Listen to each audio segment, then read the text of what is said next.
Welcome to the Primitive Camping and Bushcraft podcast. Have you ever been caught in a sudden downpour or a chilly night without adequate shelter? I have, and it's not an experience that I'd recommend. So today I'm going to go over essential shelter building techniques to keep you dry, warm, and safe. My name is Chris Speir, and I'm going to be your guide to mastering the great outdoors. Let's get started. So shelter is crucial for protection from the elements and providing warmth, as well as ensuring you have a good night's sleep. Today, we're going to cover 5 essential shelter types from my book, Primitive Camping and Bushcraft. And for more detailed information, check out my book. It's available at all major online retailers right now, including Amazon, Barnes & Noble, Books A Million, stuff like that. But when we get up in here into this book, it's going to have different sections. And we discussed last week about primitive camping. And I know I said that we was going to do fire, but I got to thinking about it afterwards. I was like, I wrote that a little ahead of schedule because you're going to want to worry about your shelter first. Shelter, fire, and water. All right. And so, and it depends on where you go or who you listen to or what books you read. They will have those 3 in different orders. But personally, if it's raining outside and it's kind of chilly, I want shelter to keep me from getting wet. That way I have no chance of catching hypothermia. Then I want to build a fire so I can dry the clothing off. And once you have a fire, you're able to then process your water and make your water safe to drink. So in this book, what I tried to reflect was that shelter it could be natural, it could be man-made, it could be a cave, it could be, inside a hollow log, which I don't recommend in South Mississippi in the spring, summer, and fall times, or the winter. Snakes are everywhere. And so what do you think about when you think of shelter? The first thing that probably comes to mind is your house. And that is a huge thought because your house, all it is basically is a shelter. All of our homes are shelters that provide shade from the sun on hot days and protection from the rain and the snow on cold, wet ones. And most homes have air conditioning, heating, cooking appliances, and plumbing, making everything that you need right there in your house. So when you head out to the woods and you think about shelter, all you're doing is making a microclimate. You're making a micro house, and you're just making something that is capable of keeping you dry, keeping you warm, and keeping you, safe from the elements and sometimes safe from predators. Shelter from camping will do the same thing as your house. And I'm just kind of following along here in the book. A tent, a hammock, a tarp, they all protect you from the elements. But first, you have to know what to look for in a campsite. There's so many different options out there. And one of the things in South Mississippi, when you're camping on rivers and stuff like that, they have the high water mark on the trees. And all this is a mud ring where the water come up and all the mud and everything just coated around that tree. And you can actually see where the high water was the last time it flooded, or the last year, or within a couple of months, or something to that effect. But shelter, you don't want to build it anywhere inside that high water mark. And the reason why is because if it has a very high downpour, a lot of rain, and you're in an area that is prone to flooding or flash flooding, you don't want to be caught in the high water mark because that water will come up. Now, a little trip I took years ago, and me and the boys was out on the river camping, and we found a nice little embankment, and we found a nice little place to camp out, and we got out and set up our tents, collected our firewood, did everything we normally would. And we just started having a good time and enjoying the great outdoors. We were running trot lines and catching some fish and stuff like that. Now, it started raining north of us pretty substantially. Not one drop landed on us. We didn't get wet and we were safe and dry. But throughout the night, the water from the river started rising, and it came up about 2 or 3 feet in just a matter of an hour. And so halfway through the night, it started reaching our tent. And I thought we was going to be good enough because, the water does come up, the water does go down. Sometimes you'll be camping and you'll park your boat. And the next morning you'll get up, you have to push your boat off because the water dropped a foot or 2 feet or something like that. But this case, the water was coming up and it was inside our tent. It was heading inside the tent. So what we had to do was just go ahead and pack everything up, throw it in the boat, and in the middle of the night, start heading back up to the boat launch and get ready to go home. So that wasn't a very good trip, but that has happened, and it can happen to you. So whenever you camp inside the mud ring or inside the high water zone, the high water mark, you're going to get flooded if the water decides to come up. So the first aspect of shelter is going to be your clothing. Typically, no matter where you are and what part of the world you're in, your clothing is the first part of your shelter. So you're going to layer your clothing. You're going to, depending on the climate that you're going in, you're going to dress according to the climate that you're going to participate in outdoor activities. If you're going skiing, you're going to wear layered clothes. If you're going camping, you're going to wear layered clothes, long johns underneath, an outfit, and then underneath a heavy jacket or some heavy bibs or whatever you're going to wear. Your clothing is going to be your first layer of shelter. And this clothing can also include rain gear that is going to keep you dry and keep heat trapped inside and keep you from having a bout of hypothermia or coming up with hypothermia. Now, hypothermia is anytime your body loses its temperature below 96 degrees. And it can happen in the summertime. It can happen anytime. It don't necessarily have to be just wintertime. You can get out, and it's happened not hypothermic, but to the point of starting to shiver. We were out on the boat one day. We were pulling a tube behind the boat and just having a good old time. And then it got overcast, and then the wind picked up a little bit. Whenever we got out of the water, the boat started the wind that was created from the boat, driving the boat, we were just started getting cold. And then the temperature dropped several degrees. And then next thing you know, we were all shivering. It's the middle of the summertime. And it was warmer in the water than it was outside of the water. And so something like that in the summertime, you still can come up with hypothermia. And it's not a good thing. Damp cotton clothing is a killer. And you've heard this, if you've been around in the bushcraft and the survival community for a while, you've heard this, that damp cotton clothing is a killer. And you don't want to get your cotton clothes damp. So you want to keep everything nice and dry.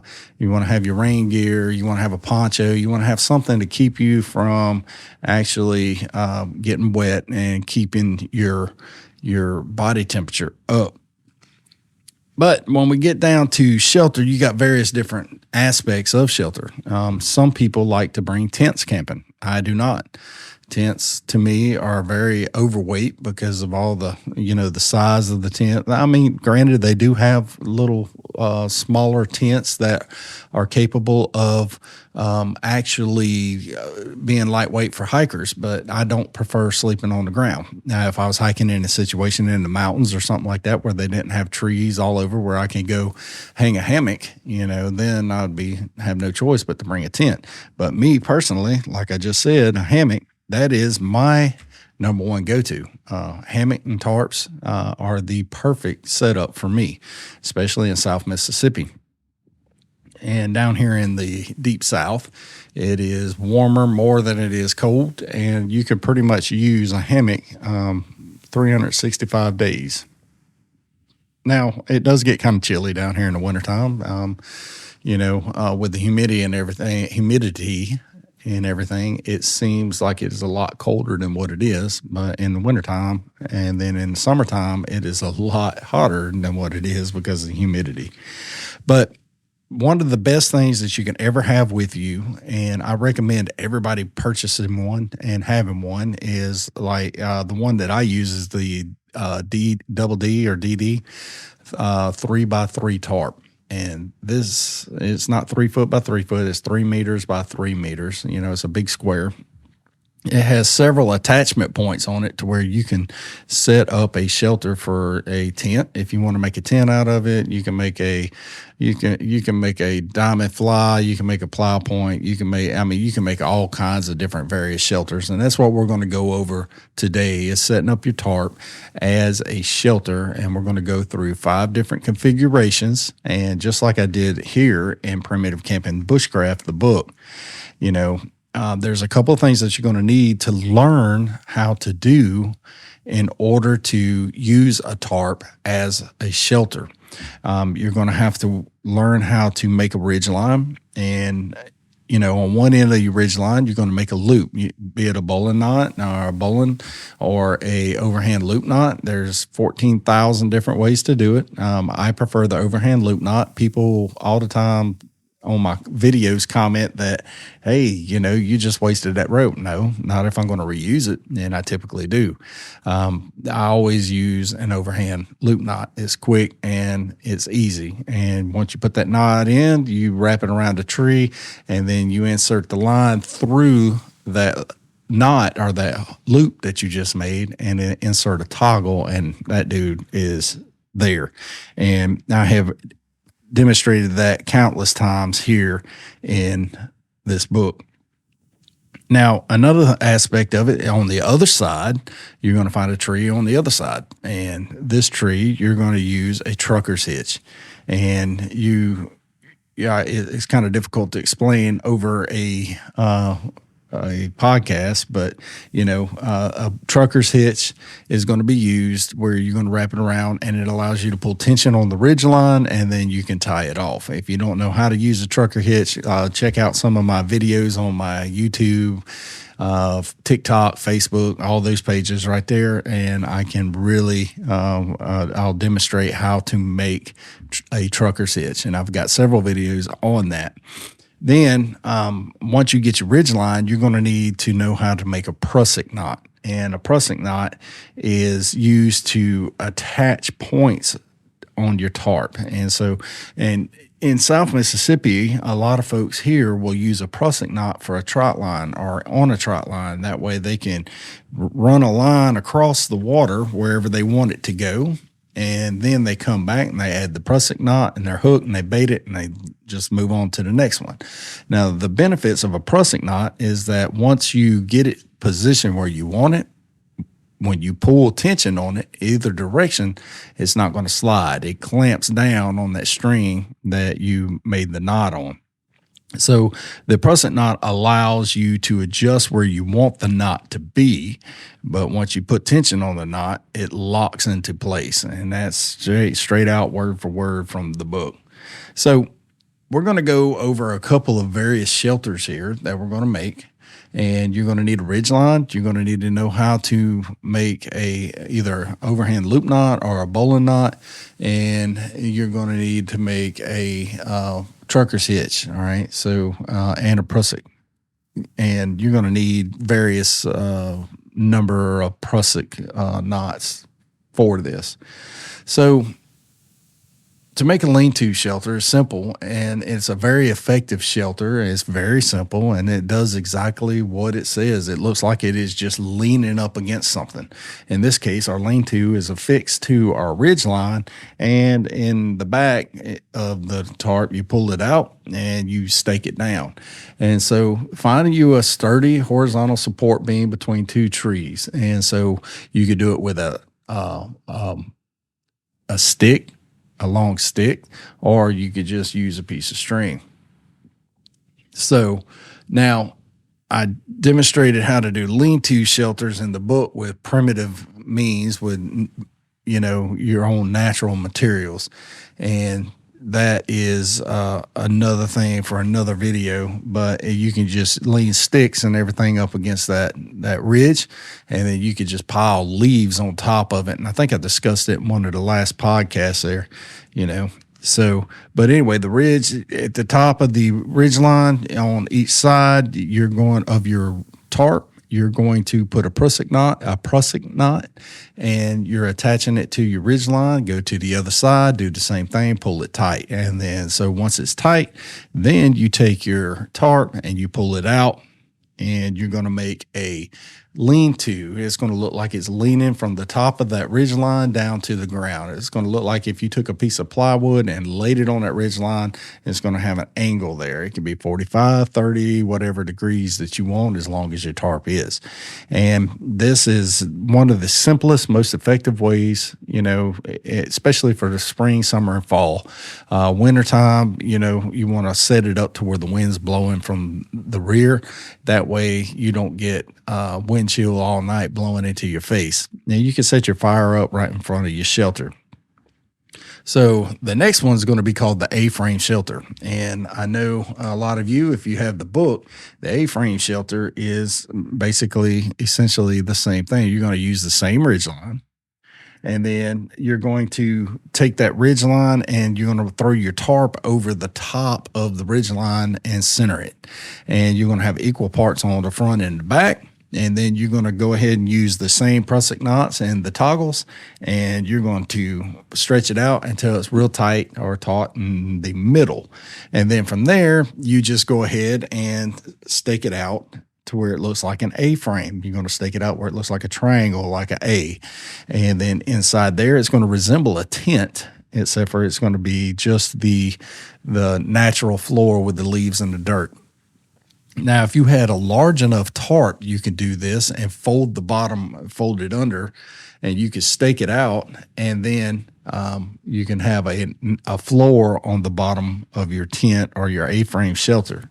And so, one of the useful things is it provides excellent protection from the elements. A-frame is great because it provides wind protection from two sides, and it also provides rain protection from two sides, and it offers more space for sleeping and storing your gear and keeping your gear dry and in inclement weather. The next one is going to be the diamond fly, and it's essentially the same thing as the A-frame. Except for you're going to turn your square tarp all the way to where it's going to be 1 point on the bottom right, 1 point to the top left, and you're going to make those all the way across on your ridge line. Now, you lay your tarp corner to corner over your ridge line, and that's going to produce a diamond-like shape. And you're going to use the prusik loop and toggle to anchor the corners of the ridge line, just like with the A-frame shelter and the lean-to shelters as well. And you're going to make it tight, and you're going to pull each end till it's nice and tight. Now, step 3, you're going to stake down the wings. So those little points off of the front and the back, you're going to stake those puppies down like you would an A-frame shelter. And this is going to offer you just a little bit more coverage than a typical A-frame. And it's going to actually give you a little bit more ventilation as well.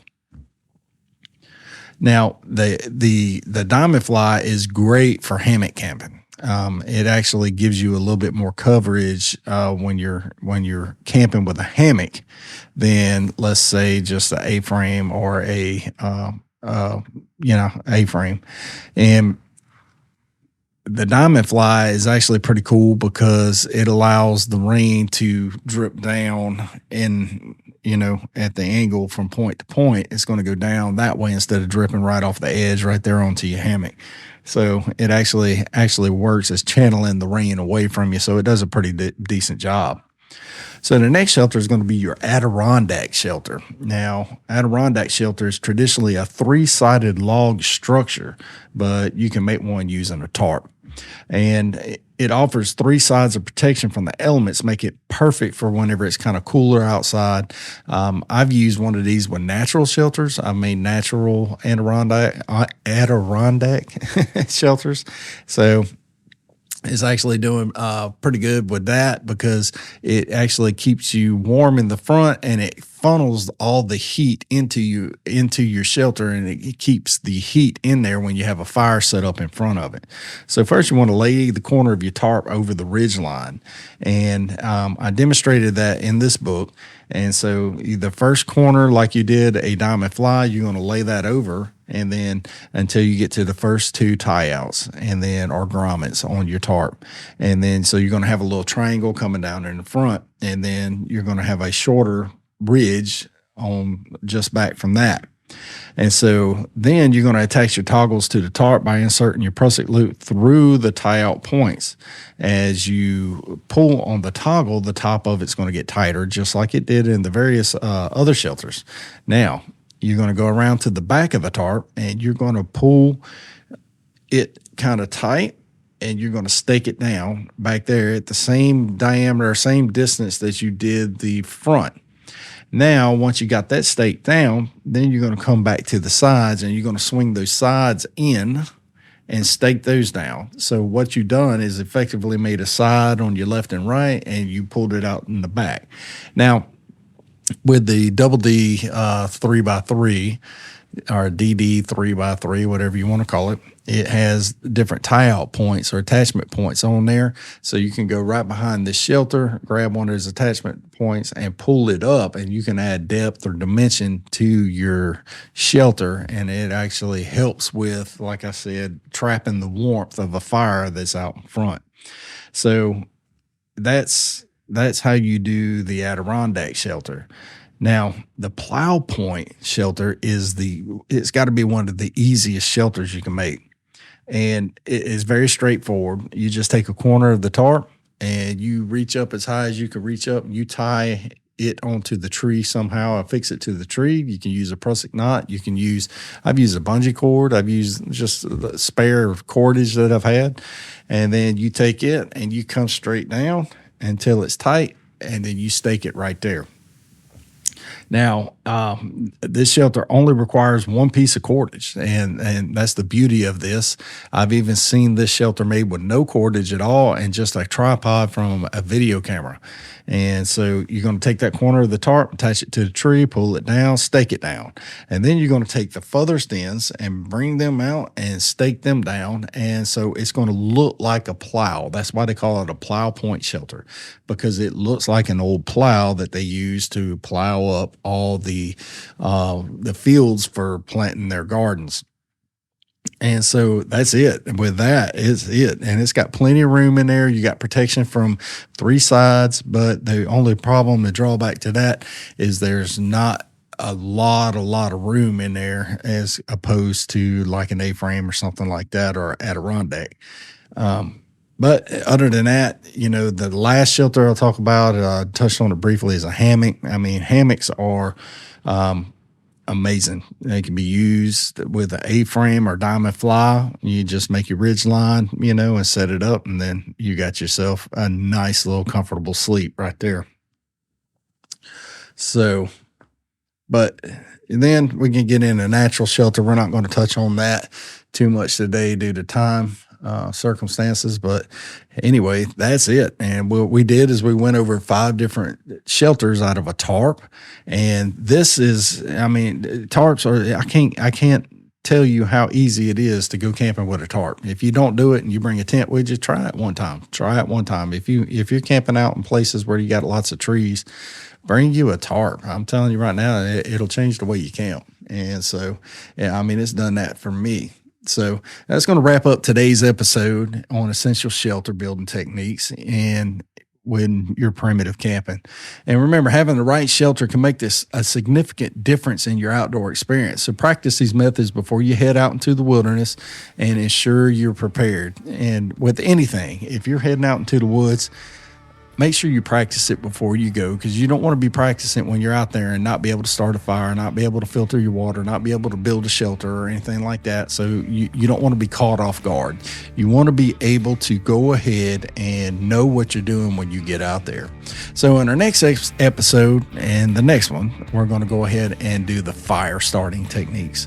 And then we're going to talk about the bow drill and some primitive stuff, and we're going to give a 30,000 overhead view of fire starting. Then we're going to niche it down in future episodes and just take one thing at a time.